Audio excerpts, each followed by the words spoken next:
You can't sit back at Septa like they've done and feel sorry for themselves and keep saying, well, nobody's giving us money. My favorite saying when I was there was that we're not in charge of the railroad is in charge.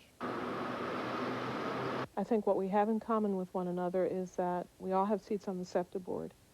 And on occasions when we come together in committee or in the board meeting, we all probably breathe the same air, but that's it. I need involvement in Septa in the sense of being injected into it, like I need another trip to the hospital, okay? You have the crisis. It's there. So, you know, stay tuned.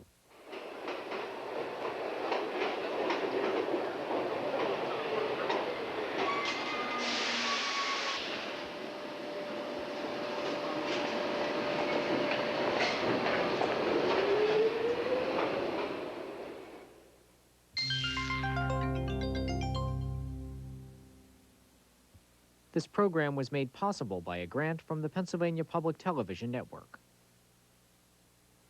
What I'm hearing now from Mayor Good is that there are 3.5 million people that want a good transit authority. In the state, there are 12 million people that want to see government run things right. In early November of 1987, the youngest man ever to manage Septa came to Philadelphia, and in a 5-week-long melodrama, couldn't decide if he would stay or leave. Bill Stead was charged with running the 4th largest mass transit operation in the country. What he encountered was a struggle over the agency's future and whether he would direct Septa or whether the chairman for the previous 4 years, Attorney Lewis Gould, and his backers would have the larger say in the agency's operations. On the weekend before Christmas, after ugly public battles with Gould, Bill Stead boarded a plane home to San Francisco. Stead appeared to have won a sizable political victory just days before by capturing the public support of Governor Robert Casey. Stead told allies he'd be back after the holidays. He never returned. There are now 6 investigations underway at the federal and state levels into the allegations Bill Stead made about Septa. The probes are looking at charges of abuse of power by top Septa officials, generous severance contracts for some managers, questionable bidding practices, and apparent lapses in safety. On the surface, Septa looks like a lot of large, rather impersonal institutions. It struggles along, yet still seems able to put buses on the street, get the trains rolling, and keep moving commuters. But that impression is misleading. A good part of the Septa system is old and falling apart. It's kind of like, here's this very, very acceptable veneer, but ladies and gentlemen, if you peered behind the curtain and found what is underpinning that apparently good product, you'd be horrified. To date, a lot of the things that we've been able to hold together has been just the sheer tenacity of the employees. They cannot hold together the bridges that are falling apart. They cannot keep the old signal systems together. Those things have to be replaced. There's nothing short of replacing them. We've patched them many, many times, and there's only so much you can patch until you have to replace it with new equipment, new cables, new track. Those things are needed now. A lot of what we call Septa is the product of an earlier time, and it's showing all the signs of old age. Take, for example, the Gresham Valley Bridge in the Chestnut Hill neighborhood of Philadelphia. Septa stopped running trains over the 104-year-old structure last summer for safety reasons. As a result, rail commuters north of the Allens Lane stop have to rely on Septa buses. It'll cost more than $10 million to replace the bridge, and the federal government believes the price tag could be a lot higher. Septa has major problems the age of transit too. It's now struggling to fix up the Frankford Elevated that carries subway commuters over the neighborhoods in the northeast part of the city. The L was completed in 1922. The transit agency has been painting and patching the structure together since then. Septa has the know-how to fix the 5.5 miles of tracks and supports that need repair, so it just doesn't have the money. It could cost more than $400 million to do the job, but without any idea how to pay the bill, Septa now is looking at ways to scale back the project. If I may be critical of Septa, and I'll be critical of the management, we're not very good at creating a vision and a compelling vision to act. We're very good at putting a product in the street, and we're very good at managing with the constraints that we're asked to. There's got to be a bunch of zealots there who can get all wound up over that story and go out and not sell that story, but explain that story to the region and draw those comparisons to the rest of the country. And we haven't done enough of that. In one sense, Septa's caught in a vicious cycle. Without money, it can't present that vision. But without a vision, the chances of getting more money are dim. Septa gets its money from 4 places. The federal and state governments subsidize mass transit. Then the city of Philadelphia and the 4 surrounding counties contribute too, although at different amounts. Of course, the commuter pays, and in this region, pays dearly. Septa's base transit fare is the highest in the country at $1.25. Revenue's $500 million. Septa still doesn't have enough money to run the transit operations like people want. Septa's money woes parallel major changes in government support. Since 1980, the Reagan administration has slashed funds for mass transit, first in operating assistance, or what goes to pay to keep the system running, and most recently for capital assistance, the money that pays for exactly the things Septa needs now. The largest burden for mass transit has now shifted to the state and local governments. The president's budget for fiscal year 1989, which he gave to me this year, called for elimination of the discretionary grant program. Of course, Congress has continually said no to all of those priorities. We rejected elimination of mass transit programs consistently. But I would point out that when it comes to local systems like Philadelphia, the federal level is not the major supplier of funds. It is state and local government that provides most of the funds. Pennsylvania, though, is largely a rural state, a state more comfortable with spending huge amounts of money on highways than on mass transit systems that serve people who live in and around cities. We have to prove to the legislators from the rest of the state that mass transit is important throughout the state. When you look at the figures and determine the number of people that are that use public transportation in Philadelphia, Pittsburgh, and the other medium-sized areas, plus the rural transportation money that is spent in the state, we're one of the most transit-dependent states in the United States. So it's not merely the problem of southeastern Pennsylvania. Each year, go begging to Harrisburg for state money. That's because Pennsylvania doesn't have a dedicated fund for mass transit. If it did, the burden of paying for mass transit, once borne by the federal government, might be easier.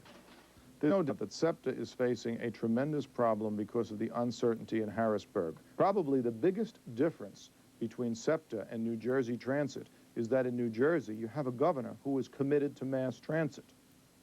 SEPTA doesn't know what it's going to get from Harrisburg, and that is a problem. Among the nation's 5 largest mass transit agencies, SEPTA is the only one that doesn't have a specific source of funds. With that kind of money, SEPTA could expand its vision beyond each fiscal year. Every year, you could predict how much money the mass transit systems of the state are going to get because they get it from a specific source of revenue. And that source is dependable, it's predictable. You can predict it not only for next year, but for the next year, and the next year, and the next year. That then allows you to plan. That helps you to make decisions that are wise with regard to the use of your resources. What happens is that if you don't have that dedicated source, you have to depend upon the state legislature to appropriate the money. And that can be up one year, down another year, or flat. And it seems to me that if you're going to have a good system, you've got to have a dedicated funding source. Only in the last few months have SEPTA and the other transit agencies around the state made progress on the need for predictable funding. Now, SEPTA knows it can claim about 70% of the state mass transit budget. This measure of progress on one funding issue took 5 years to achieve. Presently, there are no plans before the legislature to establish a dedicated fund for mass transit. I think anybody that thinks that they're going to just go around and use sweet reason to get the money out of the political process is in for a rude awakening.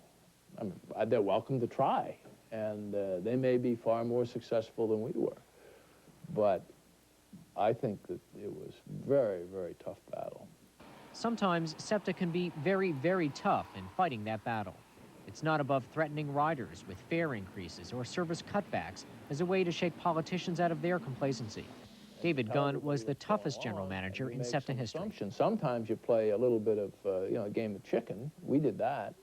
We did that all the time. And you make other people play to your game.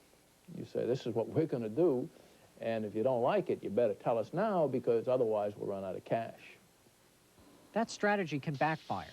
It can damage ability by making Septa appear as if it's always crying wolf, as if the only options are the ones Septa presents. Then even sympathetic politicians can run up against the arrogance of management not used to informed oversight. Septa board member Judith Harris remembers Mayor Wilson Good's attempt to understand how Septa makes decisions about which capital projects to fund. I remember being in a meeting with him, the whole number of Septa officials sitting around his table in his conference office, and he was asking some very straightforward questions, essentially about how you make the decision, how Septa makes a decision that certain capital projects should be done and others not be done, or where they appear on the list. I think it was perceived on his part as an attack on capital projects in other parts of the region versus the city. And that's not what it was, I can assure you. And I think if the people in this room, or most of the viewers that you're going to show this to, were in that room, they would have not perceived it that way. But I think Septa perceived it that way. And the answers were not substantive answers at all. Septa, though, will have to be willing to talk in detail about its capital needs with regional elected officials and the public if it has any hope of keeping the system it now has, especially the regional train lines that it acquired in 1983. My favorite saying when I was there was that we're not in charge of the railroad. The railroad is in charge. Its condition and its safety will dictate to us, the management and the board, the way the system looks and the way it acts. Unless we can intervene and bring the resources to bear now, and I don't mean now 3 years from now, I mean today, the system will start taking itself apart, and it already has. That's Rogers going through across the over 2-track. In 1985, the Coleman Report, the most in-depth look into Septa's strengths and weaknesses, predicted it would cost at least $1.2 billion to bring the regional train lines up to modern standards. The federal law that transferred the rail system, Conrail, to Septa and the other mass transit agencies in the Northeast effectively handed those agencies years of huge repair bills. Conrail and its predecessors had run the train system into the ground. The reason, stated right in the Act, the purpose of this law is to free Conrail the obligation of running commuter rail service so that Conrail will be perceived in the marketplace as something that private investors would wish to purchase. Okay? And in that sense, the law worked. Okay? But we were, public transit authorities were therefore being given the segment of the business which would not provoke anybody in private investment to put their dollars on the table. Okay? And that is still the case. Septa had to take immediate steps to cut the cost of running the train system. That was the only way riders would be able to afford using it. Septa set its sights first on labor. It negotiated with the 15 rail unions to bring down their wage rates and to reduce the number of employees. That meant months of bitter negotiations and a strike lasting 108 days. Our hope was that we would be having controlled the labor costs, that we would be able to convince the various funding bodies that it was worth investing capital in the system. And interestingly enough, prior to the takeover of the system and prior to really getting the costs under control on the commuter rail side, the classic excuse that was given by various people in Harrisburg or at UMTA for not funding the rail system was that it was a bottomless pit and that it would sink of its own weight. Well, all of a sudden, it wasn't a bottomless pit. It was under control, and yet there was still reasons why the system wouldn't be funded.